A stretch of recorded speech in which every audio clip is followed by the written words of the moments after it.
African women's football teams battle for spots in the 2016 Rio Olympic Games. Hello and welcome to Match Point, bringing you sports news from the continent and beyond. I'm Lindy Mtongana. Also coming up this half hour. Ethiopia celebrates Genzebe Dibaba's smashing of the 1,500-meter world record. And made in Egypt, injecting fresh skills into the game of wrestling. Now, Ethiopians across the nation have expressed their excitement following the news of runner Genzebe Dibaba's brilliant achievement. He's broken the 1,500-meter world record, and now fans want him to do it all over again at the World Athletics Championships in Beijing next month. CCTV's Guru Mchala has more.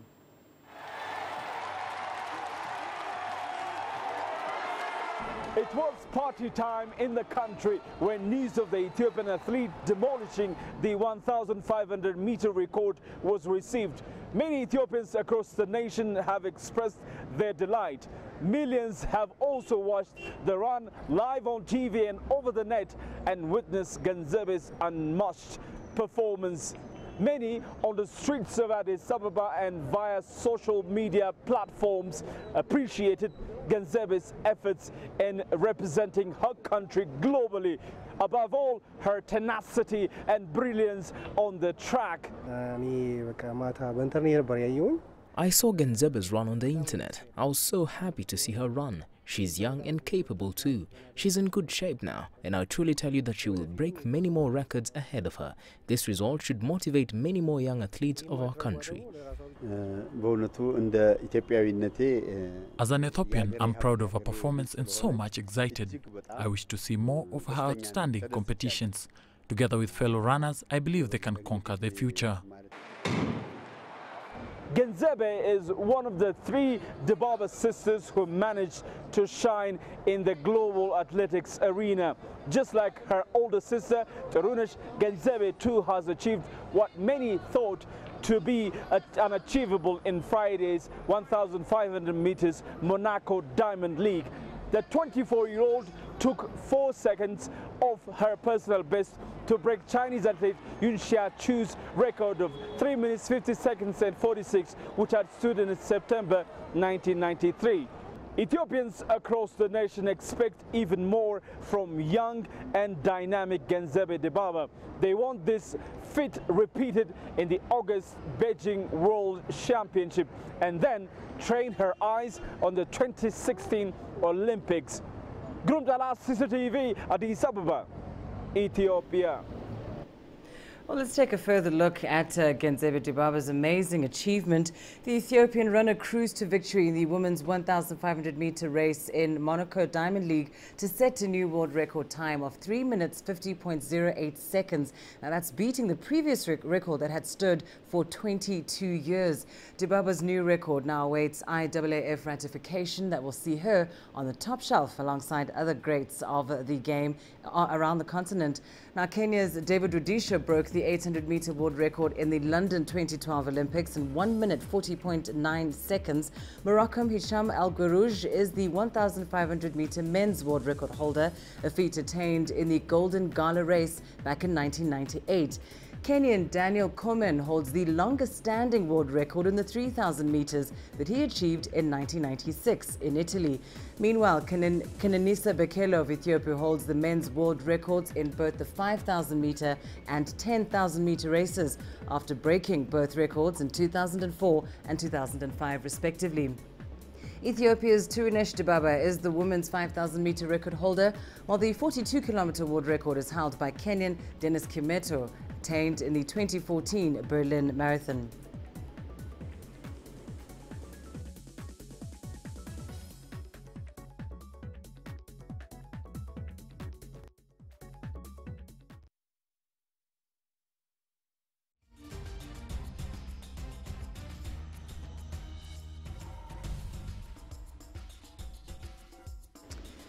Now, Cote d'Ivoire will be hoping to put to rest their disappointing World Cup debut as they seek their first Olympic spot in women's football. The team hosts Zimbabwe in the first leg of the third round encounter in Abidjan on Sunday. Cote d'Ivoire are ranked 37 places above Zimbabwe and are expected to easily move into the final round at the expense of their Southern Africa counterparts. Clementine Toure's side will hope the experience gained at playing on the world stage will boost their game form going into this round of qualifying. 8 African sides are competing for the continent's 2 slots at next year's Olympics in Brazil. Well, for more on the women's Olympic qualifiers, we're now joined by our correspondent, C.S. du Plessis in South Africa. Now, of course, C.S., there was another qualifying match taking place in Johannesburg today. That's Kenya and South Africa. Just give us an update on that match. Yeah, a match that's been shrouded in drama, of course, because Kenya failed to get their visas on time and then had to try and get a flight at the last minute to South Africa. They arrived at 2 o'clock this morning, so they had a little bit of rest and then headed to the Dobsonville Stadium to take on South Africa, where they lost 1-0, and that was courtesy of a speculative goal by Lebohando Rampele. She looked to cross the ball. It finished up in the back of the net in the 75th minute. So South Africa win 1-0, but Kenya, considering what they've been through, really put up a brave fight today. Up next, of course, for South Africa is the return leg. They head to Nairobi in 2 weeks' time, and they'll be satisfied taking the 1-0 advantage, but they won't be overjoyed with the result today. It wasn't the best performance from South Africa, but it finished 1-0 in Soweto. Well, of course, South Africa is seeking a second Olympic qualification, CS, after their debut back in 2012. What would a ticket to Rio mean for the team, especially since they missed out on this year's Women's World Cup?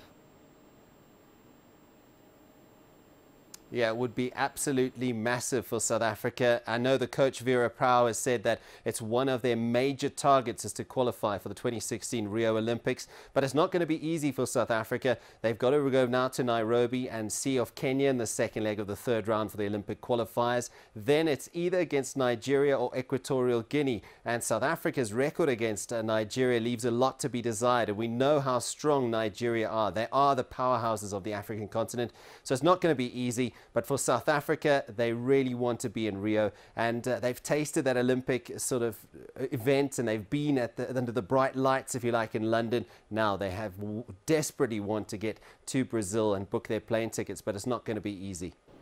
Well, of course, South Africa does enjoy one of the best structured football systems on the continent, but with recent results in the women's game, if that's anything to go by, hasn't really paid off, has it? No, it's been a bitter pill to swallow for the South African team and the South African Football Association when it comes to women's football. They've got a great sponsor that's pumped a lot of money and time into them, and they've been in camp regularly, but they just haven't got the results, which does leave a lot to be desired for South Africa and the coach. But in terms of the structures being put in place and the measures that are taking place, South Africa is being recognized by FIFA, and especially in women's football, as some of the front runners to try and get the women's game on the African continent in the right space. And one particular person that is involved with FIFA, and she is Fran Hilton-Smith. She's now a mentor to the female leadership program, and I caught up with her early in the week. Fran Hilton-Smith has travelled the world developing women's football. The former South African national women's coach has recently been appointed a mentor for FIFA's female leadership development program due to her vast experience. An achievement the legendary coach of SA Women's Football is extremely proud to be a part of. This is the first step. The leadership project is to develop more women administrators around the world. So fortunately, I've been selected to be one of the mentors of these 35 women who've been identified. And my role will be to mentor their development with a vision to them either running women's football in their country, possibly getting onto the Exco, but ensuring that we have more women in women's football. The South African Football Association Technical Director maintains it is key to get women playing more football in order to grow the sport and to improve their skill sets. In Africa, I believe we have some of the best players in the world. The problem for Africa, including South Africa, is there's not enough competition. So unfortunately, the teams play every 2 years when there's qualification for the World Cup or the Olympics, and then generally they disband until the next one. Whereas if you go to Europe or Americas, they're playing consistently every couple of months there's a tournament, especially in Europe. So they're always at a high level. Hilton Smith believes that Africa has the players to challenge the best in the world, but needs the correct plans and structures in place to develop their abundance of talented women footballers. That's something that we need to look at in Africa, is more competition, because the caliber of our players is superb, but you have to compete to be able to compete. So getting on the world stage is the way you can expose your players, and that's why more competition is so crucial for African teams. Fran Hilton Smith maintains that the game has a long way to go on the African continent if it's to catch up with its European counterparts, but she's very positive that the right structures are being put in place and that there's the right support from FIFA, that the women's game in Africa will progress to the right level, that they too will be competing with the best the world has to offer. CS Duplessis, CCTV, Johannesburg.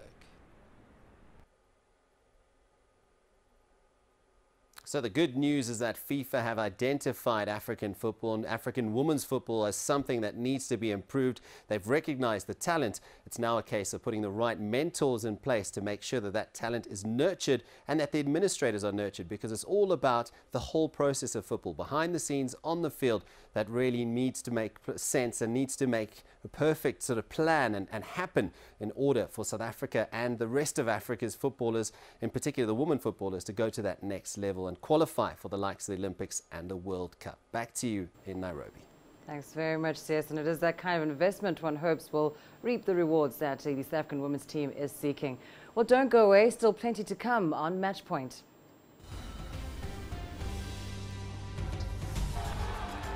Kenya beats Spain in an international rugby test match to boost their ranking.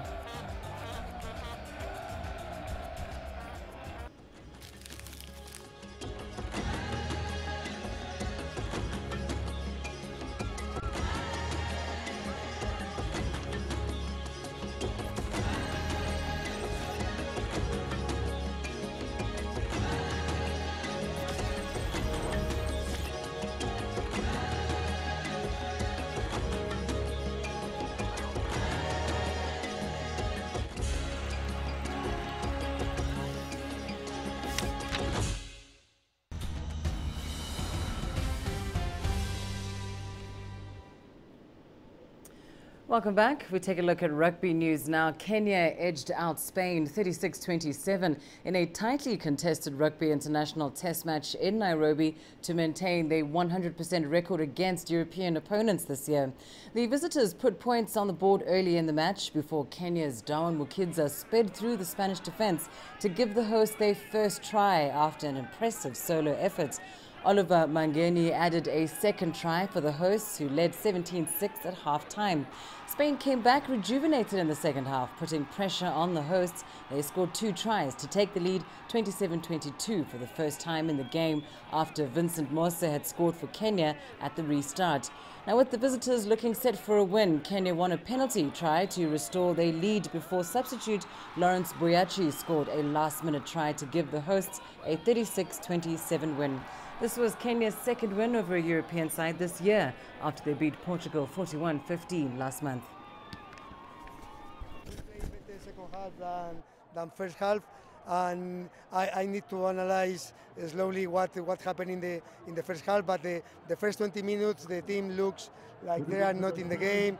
They are not going through the game plan, and they look like tired. Yeah. The halftime was basically, we knew that they're going to come out and try to put us under pressure with the first phase, scrums, lineouts, and try to maul us, which they've done. But we absorbed the pressure, and I just had to tell the guys it's going to come to the last second of the game, so we had to absorb the pressure, which we've done well. And I also think in the first half we gave them too many penalties. Second half we tried to minimize the penalties also.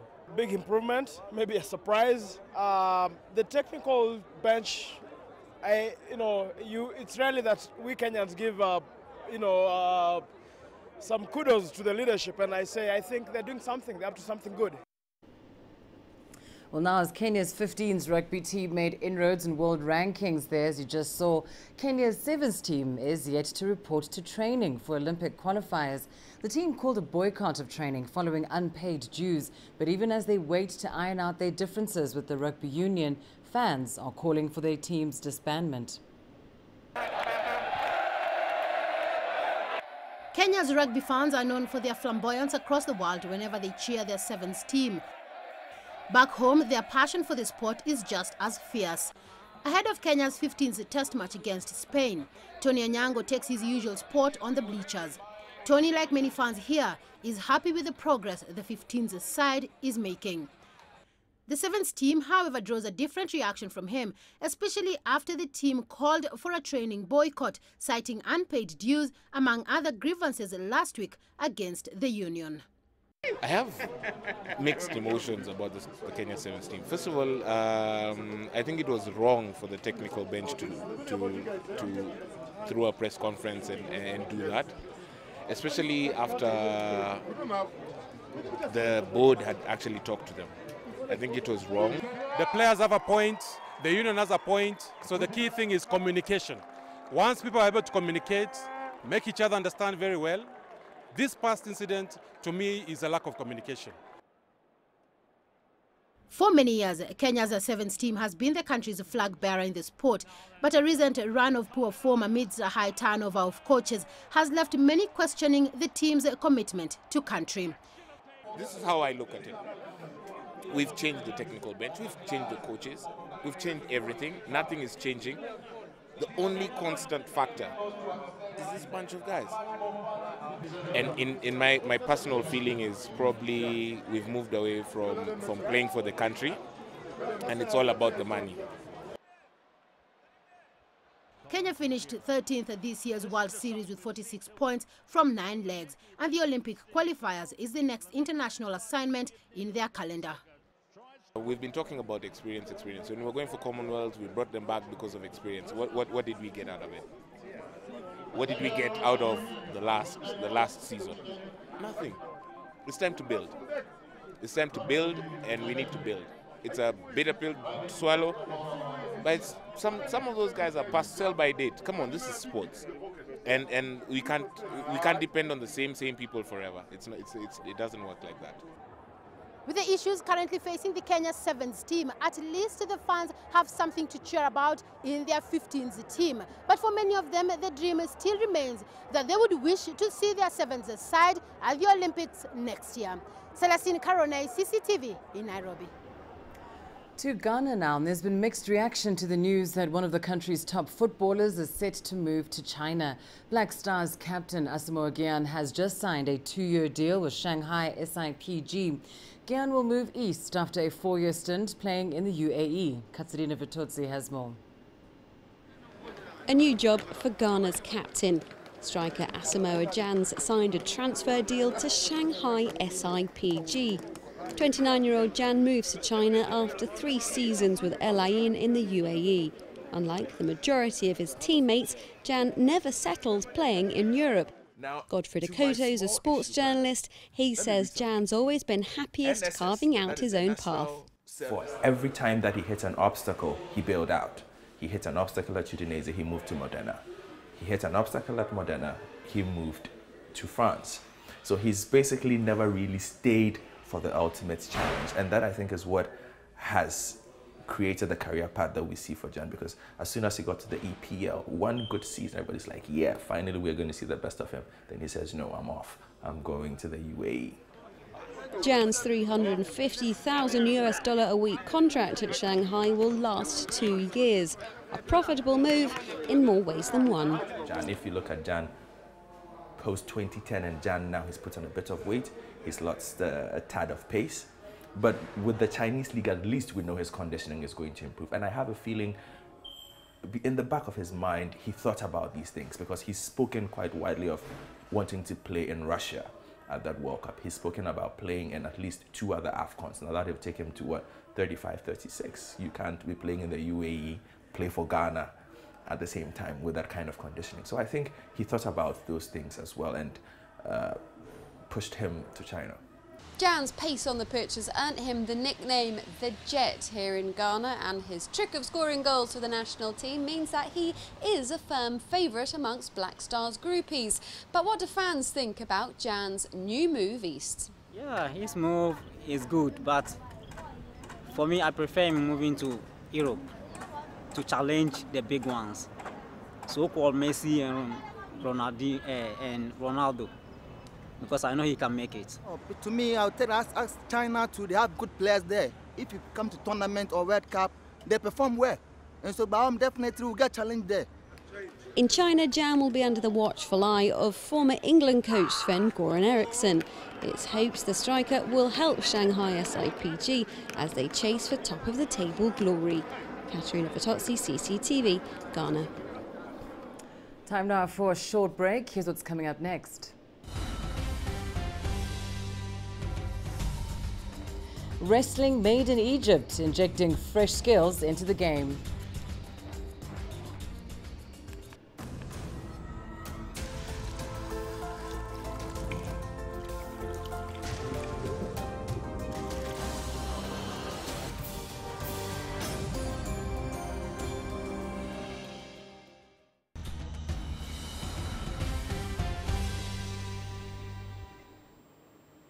Around 30 young Egyptians from wrestling and martial arts backgrounds are introducing a new sport to Egypt. Together, they've created the first professional wrestling team in the country, and they're developing their own techniques as television and internet being their only experience. Adel Al-Marouki reports. 3 years ago, a crazy idea came across the founders of this group. They wanted to develop their skills from traditional and Roman wrestling to professional wrestling. From this modest gym, they began by building this wrestling ring. When I watched the WWE on television, I developed interest. I always wanted to play the sport, so when I found this opportunity, I did not hesitate. This is a different sport and a new sport in Egypt. That's why I joined. I have great opportunity to grow in such a new sport than any other traditional sport. I think it will make me more popular. See this injury? It's not for free.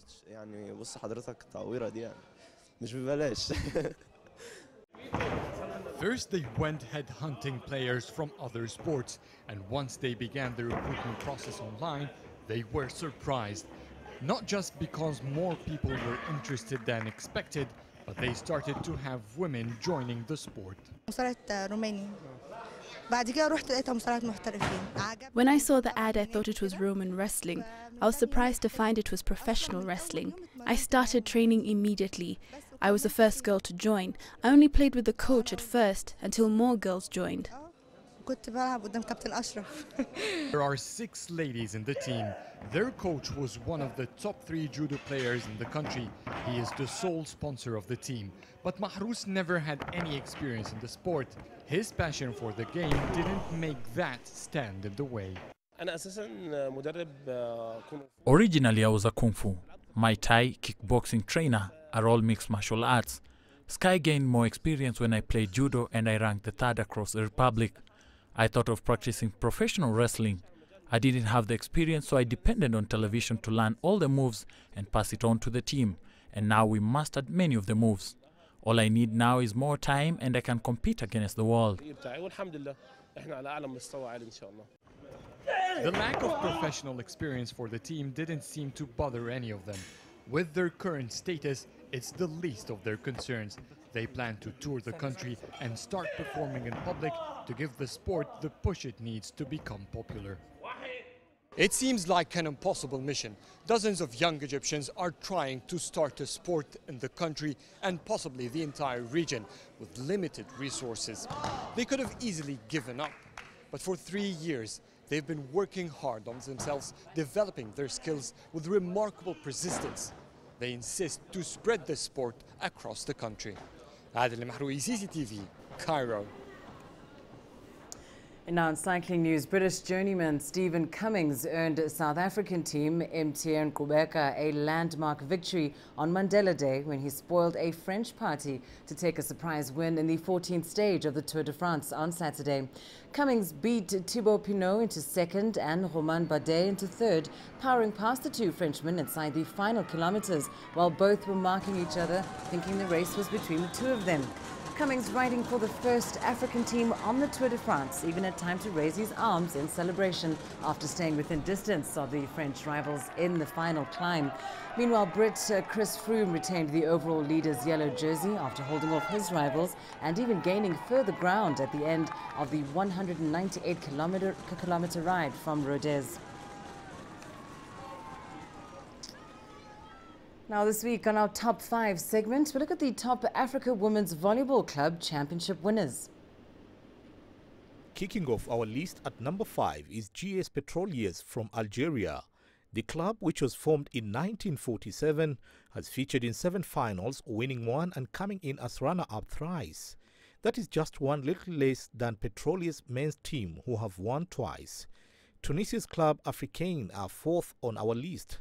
The club has had a 100% success rate, having reached 4 finals and won all 4. The team won all 4 titles since it played host to the first edition in 1986. The first of 2 Kenyan clubs, Kenya Prisons, sits at 3rd on our list. The team won its first title in 2008 in Cairo, which kicked off a period of domination over the next 6 years. In all, Kenya Prisons has won 5 titles, having featured in 6 finals. Egypt's Al Ahly have won the same number of championships as Kenya Prisons at 5, but have reached 16 finals. The North African heavyweights have come in a runners-up 7 times and 3rd 4 times, having hosted and won the 2003 edition in Cairo. And finally, Kenya's Pipeline round off our list of champions at the African Women's Volleyball Club Championships, with Kenya's women's volleyball having benefited from the country hosting the All-Africa Games in 1987. Kenya Pipeline was a direct beneficiary of the rise in women's volleyball in the country, winning 7 times in their history. The team first won in Nairobi in 1998 and has since then featured in 14 finals in all.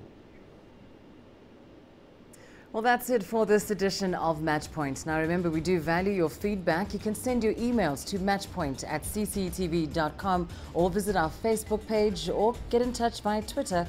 Those details there on your screen. We do thank you for watching Matchpoint, and we leave you with images of the move of the week. It's all about Ethiopia's Genzebe Dibaba, who shattered a 22-year-old record in the 1,500 meters at the Monaco Diamond League on Friday. Enjoy.